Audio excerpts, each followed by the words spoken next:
নমস্কাৰ আপোনালোকক মোৰ নতুন এটা ভিডিঅ'লৈ স্বাগতম জনালোঁ। আশা কৰিছোঁ সকলোৱে ভালেই আছে আৰু ভালেই থকাটোৱেই বিচাৰোঁ।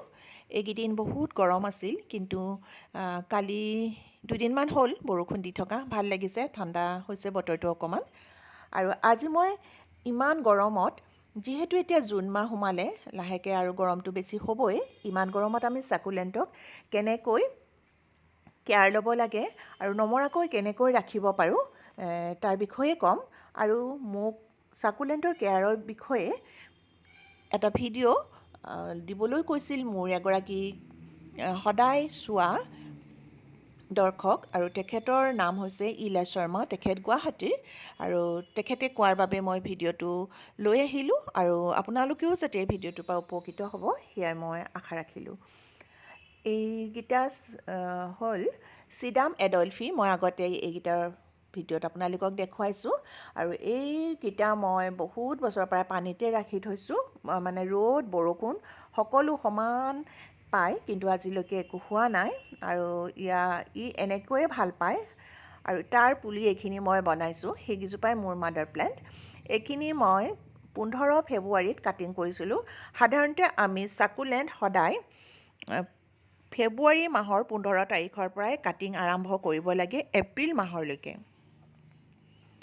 এয়া 20 দিনৰ এইটো পুলি আছিলে, মোৰ হৈ গ'ল দিন এইটো ভিডিঅ' কৰি ৰখা, আৰু এই পুলিটো 20 দিনত মই পাইছোঁ, আৰু এটাও পুলি ইয়াত মিছ হোৱা নাই। গোটেই পুলিখিনিয়ে ধুনীয়াকৈ হৈছে, কাৰণ স্প্ৰিং ছিজনত চাকুলেণ্টৰ এটা উত্তম সময় কাটিং কৰাৰ। আমি সেইটো সময়তেই কাটিং কৰিব লাগে। আৰু মাটিখিনি মই ইমানেই শুকানকৈ ৰাখিছোঁ, আপোনালোকক দেখুৱালোঁ কেনেকৈ ৰাখিছোঁ মাটিখিনি। আৰু মাটিখিনি মই ইয়াত দিছোঁ, আগতেও মই কৈছোঁ ইয়াৰ ছইল মিক্সাৰটো কেনেকুৱা হ'ব লাগে। ইয়াত সাধাৰণতে মই দিছোঁ কাঠৰ গুড়া যদি থাকে দিব, নহ'লে কোকোপিট, বালি, ভাৰ্মি কম্প'ষ্ট, পাৰ্লাইট থাকিলে দিব, আৰু ইমানখিনিয়ে মই দিছোঁ। আৰু ইয়াতে মিলাইছোঁ নিমৰ খলি, আৰু দিছোঁ নিমৰ খলিৰ উপৰিও আপোনালোকে ছুপাৰ ফছফেট বুলি কয়, যিটো মাটিটো খুব শুকান কৰি ৰাখে, তেনেকুৱা দিব। আৰু এইয়া দেখিছেনে, মই আপোনালোকক মাটিখিনি দেখুৱালোঁ, ইমান শুকান হৈ আছে। আৰু এনেকৈ ৰাখিলেও এইটো সময়ত, এতিয়া জুন মাহৰ পৰাই কি হয়, চাকুলেণ্টৰ পাতবোৰ পকিবলৈ ধৰে আৰু সৰি যায়, কাৰণ চাকুলেণ্টৰ পাতত বহুত পানী থাকে। আৰু সেইটো এনেকুৱা কথা নহয় যে আমি গুৰিত পানী বেছিকৈ দিছোঁ কাৰণেই যে চাকুলেণ্টজোপাত পাতবোৰ পকি গৈছে বা সৰি গেলি গৈছে, সেইটো নহয়। আমি গুৰিত পানী নাই, আপোনালোকক দেখুৱালোঁ, তথাপিও পাতজোপা শুকাই গৈছে, পাতটো ৰঙা হৈ গৈছে। ইয়াৰ কাৰণ হৈছে এতিয়া আমাৰ জলবায়ু যথেষ্ট সেমেকা, সেইকাৰণে হ'বই এইটো। আৰু সেই পাতবোৰ পেলাই নিদি আমি আকৌ পুলি তাৰ পৰা ৰেডি কৰিব পাৰোঁ। এয়া যে শিলগুটিটো দেখুৱালোঁ, এই শিলগুটিটো এইকাৰণে আমি দিওঁ, এনেকুৱা শিলগুটি দিব লাগে সাধাৰণতে, নেচাৰেল, কালাৰ কৰি দিব নালাগে। এনেকুৱা শিলগুটিয়ে যিখিনি চাকুলেণ্টৰ গুৰিত পানী বেছি হয়, ই শুহি থৈ দিয়ে পানীখিনি, আৰু সেই পানীখিনি শুহি থৈ দিলেও চাকুলেণ্টবিলাকৰে কেতিয়াবা কামত আহে। আমি সাধাৰণতে চাকুলেণ্টত গৰম দিনত 15 দিনৰ মূৰত পানী দিওঁ। যদি কেতিয়াবা পানী সিহঁতৰ দৰকাৰো হয়, তেতিয়া সেই শিলবিলাকে যিবোৰ পানী ৰাখি থয়, তাৰ পৰাই ইহঁতৰ শিপাই আহৰণ কৰি ল'ব পাৰে। সেইকাৰণে আমি চাকুলেণ্টত সাধাৰণতে সেইকাৰণে শিলবোৰ দিয়া হয়। কেতিয়াবা ডেক'ৰেশ্যনৰ কাৰণেও বহুতে দিয়ে, তথাপিতো আমি দিয়াৰ কাৰণটো মই আপোনালোকক জনাই দিলোঁ। চাকুলেণ্টক আমি 4 প্ৰকাৰে প্ৰপাগেট কৰিব পাৰোঁ, মানে বংশবৃদ্ধি কৰিব পাৰোঁ। এয়া মই দেখুৱাইছোঁ। আৰু ইয়াৰ যিখিনি শুকান পাত এনেকৈ আমি বাছি ৰাখিব লাগে এইটো সময়ত, একেবাৰে গৰম ছিজনৰ কথা কৈছোঁ। ইয়াৰ গুৰিৰ পৰা পুলি ওলাই যিবোৰ, এইবোৰৰ পৰা আমি ছাপাৰেট কৰি পুলি পাব পাৰোঁ। দ্বিতীয়তে পাতৰ পৰা আমি পাব পাৰোঁ। তৃতীয়তে ইয়াৰ যোনটো ওপৰৰ ভাগটো আমি পিঞ্চ কৰি দিব লাগে, আৰু পিঞ্চ কৰি দিলে কি হয়, ইয়াৰ ওপৰৰ ভাগত বহুত পুলি ওলায়। গছজোপা চাই, তাৰ কেপাচিটি চাই বহুত পুলি ওলায়, আৰু সেই পুলিবোৰ আমি ছাপাৰেট কৰি পাব পাৰোঁ। আৰু চতুৰ্থতে হৈছে কাটিং কৰি পাব পাৰোঁ। চাওকচোন, আমি এজোপা চাকুলেণ্টক বিভিন্ন প্ৰকাৰে পাব পাৰোঁ, আৰু চিডৰ পৰাও পাব পাৰোঁ, কিন্তু চিডৰ পৰা কৰিলে বহুত টাইম লাগে। গতিকে চিডৰ পৰা কৰাতকৈ এই 4টা পদ্ধতিৰে কৰিলেই হয়। এতিয়া ক'বলৈ গ'লে 5টা পদ্ধতিৰে আমি চাকুলেণ্টক প্ৰপাগেট কৰিব পাৰোঁ। আৰু এতিয়া যিবোৰ পাত সেমেকি গৈছে বা গেলি যোৱা নিচিনা হৈছে আপোনালোকে পেলাই নিদিব। যিকোনো মানে এখন প্লেটৰ নিচিনা ল'ব বা টাবত ল'ব, লৈ পাতবোৰ তাতে ৰাখি দিব। আৰু দ্বিতীয় এটা কথা কওঁ, চাকুলেণ্টক আমি কেনেকুৱা পটত ৰাখিব লাগে। যিমান পাৰোঁ আমি গছজোপা চাই সৰু পটত ৰাখিব লাগে। আমি ভাবোঁ গছজোপা এতিয়া মই আপোনালোকক যিটো টাব দেখুৱালোঁ সেইটো হৈছে 3 ইঞ্চি, একেবাৰে সৰু, আৰু পুলিটো চাওক কিমান ডাঙৰ হৈছে। একদম টাবটো নেদেখা হৈ গৈছে। আৰু হয়তো আপোনালোকে ভাবিব পাৰে যে ইমান ডাঙৰ হৈছে, এইটো ডাঙৰ টাব এটা দি দিওঁ, ডাঙৰ হ'ব সোনকালে। কেতিয়াও নহয়। যদি আপুনি ডাঙৰ এটা দিয়ে, সি লাহেকৈ মৰিবলৈহে আৰম্ভ কৰিব। যদি আপোনালোকে সৰু টাব এটাত থয়, তেতিয়া তাৰ পৰাই দেখিব একদম কিনাৰে কিনাৰে বহুত পুলি ওলাই আহিছে।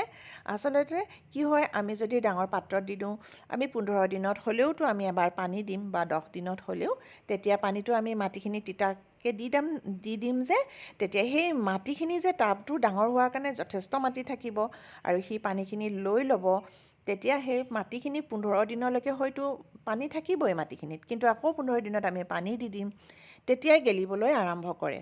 গতিকে সৰু টাবত দিলে সি পানী বেছিকৈ ৰাখিব নোৱাৰে, গতিকে চাকুলেণ্টৰ গুৰিটো শুকান হৈ থাকে।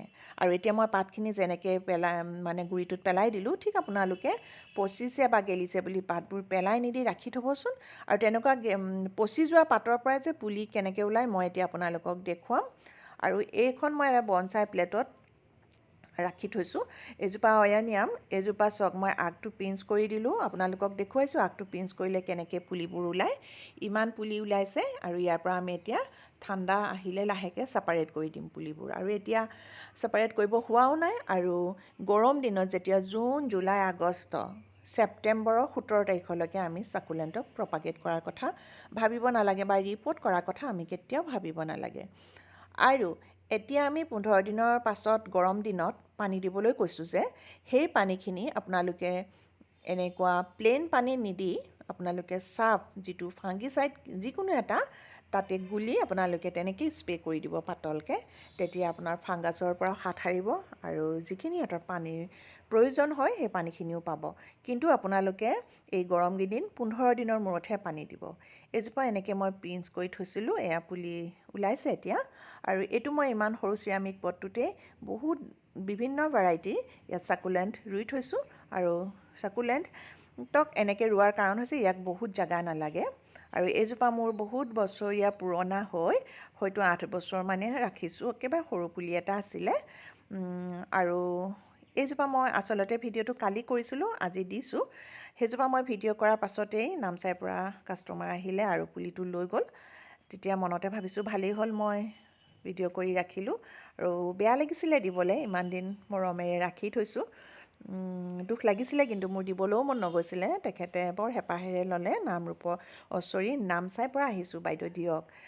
তেতিয়া দি দিব লগা হ'ল, কিন্তু মই বহুতকে নিদিয়াকৈও থওঁ। আপোনালোকৰ আগতেও কৈছোঁ, যদিও মোৰ নাৰ্চাৰী আছে, কিন্তু ফুলৰ প্ৰতি মোৰ ইমানেই মৰম, ইমানেই হেঁপাহ, চব ফুল মই নিদিওঁ সাধাৰণতে।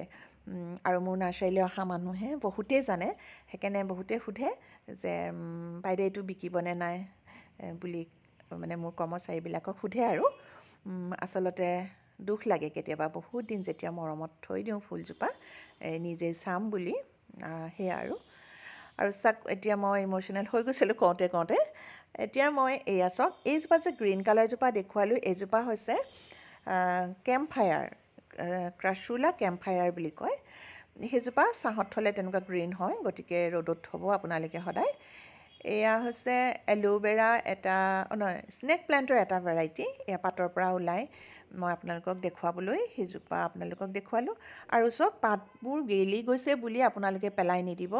এয়া পাতবোৰ যিবোৰ গেলি গ'লেও এনেকৈ পুলি ওলায়, এনেকুৱা সময়ত পাতবোৰ গেলাটো একেবাৰে স্বাভাৱিক, এইটো আপোনালোকে ভয় নাখাব।